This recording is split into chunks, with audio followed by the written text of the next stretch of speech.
નમસ્કાર મિત્રો, વિડીયોમાં તમારું સ્વાગત છે। તો મિત્રો, અત્યારે ખૂબ જ મોટી અને દુઃખદ ખબર સામે આવી રહી છે। તો મિત્રો, તમને જણાવી દઈએ કે અમદાવાદના નારોલ વિસ્તારમાંથી એક ચોંકાવનારી ઘટના સામે આવી છે, જે સાસુ અને જમાઈ વચ્ચેના વિવાદે ભયાનક વળાંક લીધો। જોકે મિત્રો, નાની વાતમાં થયેલી ઝઘડાએ લોહીલુહાણ સ્થિતિ બનાવી દીધી, જ્યારે સાસુએ તેના જમાઈ પર હુમલો કરીને તેની હત્યા કરી દીધી। જી હા મિત્રો, તો તમને વધુ માહિતી પણ જણાવીએ કે આ ઘટનાએ સમગ્ર વિસ્તારમાં શોકની લહેર ફેલાવી દીધી છે। તો મળતી માહિતી અનુસાર જમાઈ તેની પત્ની સાથે ઝઘડા બાદ તેના સાસરિયાના ઘરે પહોંચ્યો હતો। તેણે તેની સાસુ સાથે દલીલ કરવાનું શરૂ કર્યું, તેણીને ગાળો આપી અને ધમકી આપવાનું શરૂ કર્યું।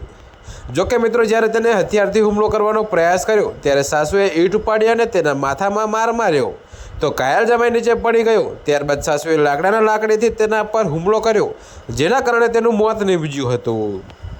જોકે મિત્રો, તમને વધુમાં પણ જણાવી દઈએ કે ઘટના બાદ પુત્રી અંજલિએ તેની સાસુ દીનાબેન વિરુદ્ધ નારોલ પોલીસ સ્ટેશનમાં હત્યાનો કેસ નોંધાવ્યો। દરમિયાન દીનાબેન પણ તેના જમાઈ પરેશ વિરુદ્ધ પુત્રી પર હુમલો કરવા અને જાનથી મારી નાખવાની ધમકી આપવા બદલ ફરિયાદ નોંધાવી।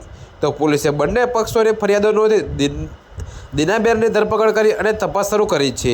તો મિત્રો, અત્યારે હાલ માટે આટલું જ। મળીશું નવી અપડેટ સાથે। અને જો તમને અમારા વિડીયો પસંદ આવતા હોય તો વિડીયોને લાઇક, કોમેન્ટ, શેર અને અમારી ચેનલને સબસ્ક્રાઈબ કરવાનું ભૂલતા નહીં મિત્રો।